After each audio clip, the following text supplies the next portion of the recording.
Creo que la comedia es el género más difícil que hay y que el humor es tanto universal como complejo y está sujeto al criterio de cada quien bajo tantos infinitos contextos. Y sí, esto es tan amplio como que lo que nos hacía reír de niños no es lo mismo que nos hará reír en la prepubertad, en la adolescencia, en la temprana edad adulta y así hasta llegar a donde tengamos que llegar. Y esto, a su vez, va muy de la mano con otra serie de factores. Allí entra la comprensión de un sinnúmero de aspectos culturales, sociales, políticos, regionales y va acorde a las vivencias de cada quien. Y podemos seguir con muchos aspectos más que son inherentes de cada individuo. Los límites individuales, desde la sapiencia cultural magnánima, que para muchos raya en lo odiosamente sofisticado, hasta la bola en la ingle que tanto ama Homero. Los hombres son golpeados por el fútbol. ¡El concurso se acabó! ¡Denle a ese hombre los $10,000! Esto no es el programa de sopa de video. ¡Pero la bola! ¡Su ingle! Bueno, con todo esto también hay otro par de aspectos que considero súper importantes.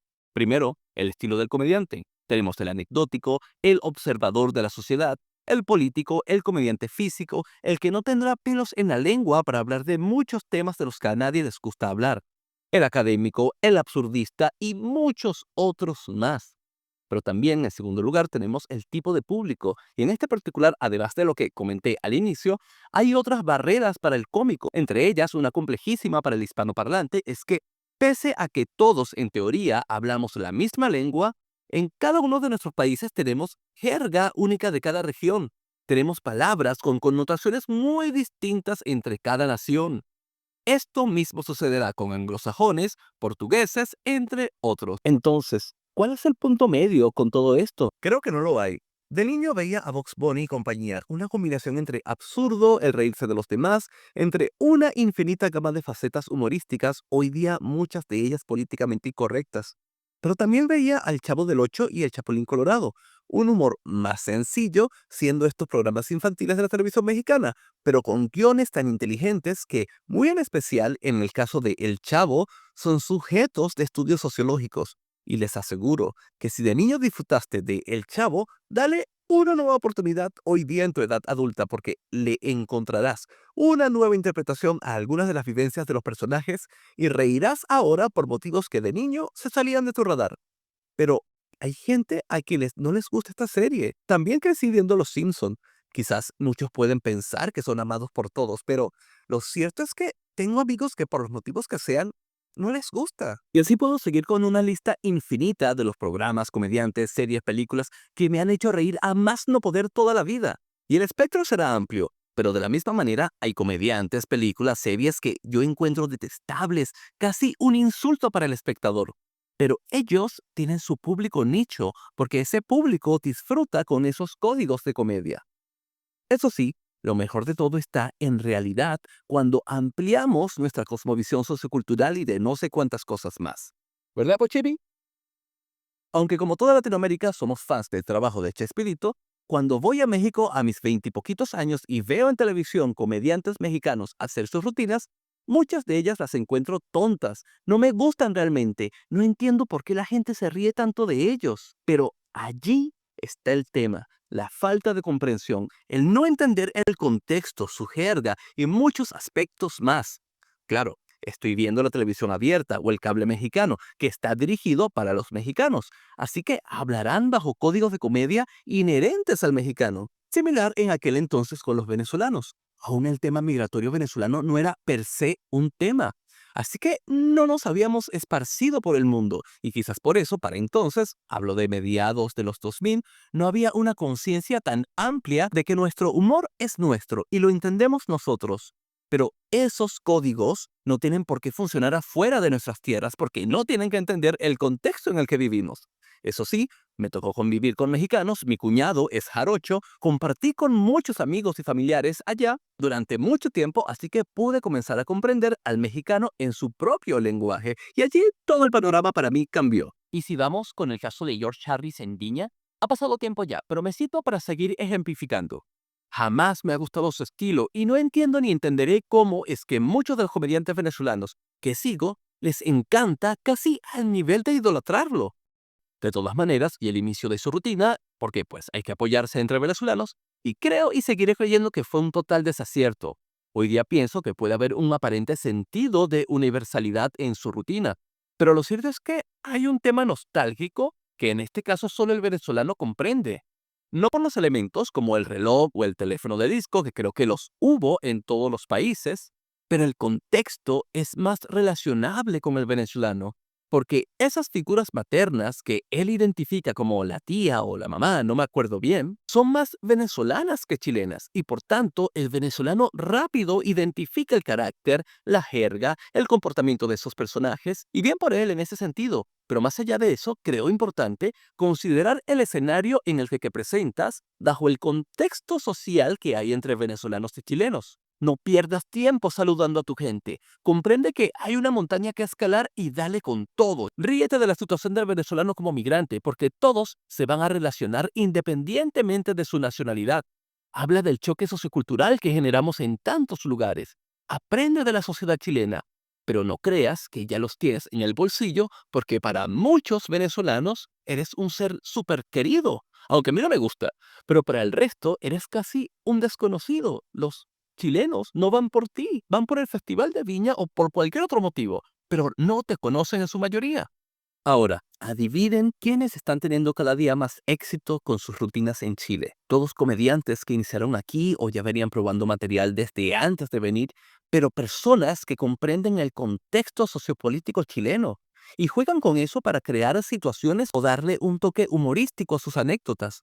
Muchos nos reímos porque identificamos lo que nos cuenta, o como dice Homero, ¡Ay, qué gracioso! Es muy real. ahora sí, en este aspecto particular, hay casi reglas universales con las que muchos se pueden relacionar o con las que mucha gente sí o sí se reirá. Desde la testaruda torpeza de los tres chiflados, el absurdo de los sas en sus películas, digo, hoy día, ¿quién no reconoce esto? Fíjate dónde pisas, Maguire. Te lo digo yo. Este lugar cambia a los hombres. ¿Ah, sí? ¿De qué forma? Yo fui blanco. Estas, entre muchas otras situaciones alocadas y o sin sentido que hicieron reír a muchos, más allá de la traducción que en cada región le dieran. Digo, ¿por qué tantas series y películas que vimos lograron hacernos reír pese a ser producidas en otros países? Porque la historia nos contextualiza en lo que se supone debe ser gracioso, y previo a eso tenemos una campaña publicitaria que nos dirá, esta película es una comedia negra, o esta película es una comedia romántica, o esta otra es una parodia de esta otra historia, y así nos van preparando para lo que posiblemente nos encontremos. De ahí en adelante, depende de nosotros si decidimos que ese producto es lo que queremos ver. Por ejemplo, hace poco más de un mes vi la más reciente comedia de Amy Schumer y Will Forte por Netflix, Casi Embarazada. Me la vendieron como una comedia tonta, realmente estúpida, pero eso no fue lo que me hizo entrar a ese estado de conciencia que te hace pensar, ok, a esto me debo atener. Lo que me hizo entrar en ese estado fue ver que la productora de Adam Sandler fue la encargada de producir esta película. Y si está en las manos de Adam Sandler y compañía, entonces ya sé más o menos qué esperar, desde lo peor que puede resultar hasta el mejor de sus resultados. La película es tonta, es sencilla y sin vergüenza les digo, me reí muchísimo. Pero luego de todo esto pienso en cómo le habrá ido la película con la crítica, y ahí es que me encuentro con calificaciones bastante pobres y comentarios aún más fuera de lugar. Digo, con una película de Adam Sandler, o al menos producida por su equipo, ya debería saber qué esperar. Humor sencillo, tonto, probablemente con chistes de peos, con humor físico y secuencias que seguramente habremos visto en otras de sus películas. Es decir, relájate, desconéctate un rato y disfruta. Pero hey, hay películas de Adam Sandler que encuentro ridículamente malas. No crean que apruebo todo lo que él hace solo por comprender quién está detrás de la producción, pero es parte de lo que vengo comentando desde el inicio. Este es el equipo detrás de lo que vamos a ver, este otro es su precedente, sabemos a qué atenernos. ¿Lo compras o no?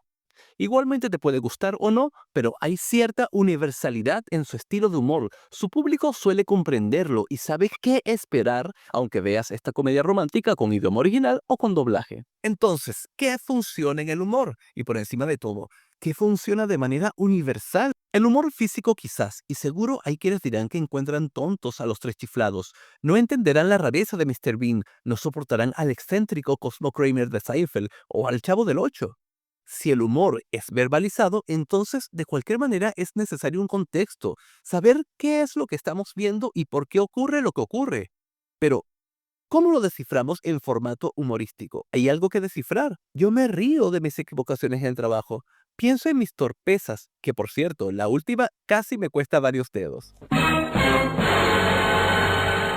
Ya venía aprendiendo a reírme de mí mismo, y Seinfeld es graduación para mí sobre el cómo reírse del día a día, el cómo tomarse las cosas un poco más a la ligera. South Park y Padre de Familia cuestionan desde el sarcasmo, con un humor muy oscuro, la política y la sociedad. Saturday Night Live es uno de los programas más políticamente incorrectos de todos los tiempos, y dentro de todo esto puede abarcar un espectro bastante amplio de la comedia. Y en medio de todos estos programas hay mucha tontería que no se puede calificar de otra manera sino como lo que es, tontería. Me gusta mucho el humor más sencillo y tonto también. Y así puedo seguir eternamente porque es muy posible que lo que para mí funcione dentro del marco comedia, para ti no funcione. Y viceversa. Ahora, ¿qué piensas de todo esto? ¿Es tan complejo este tema de la comedia o estoy exagerando? Espero leer sus comentarios.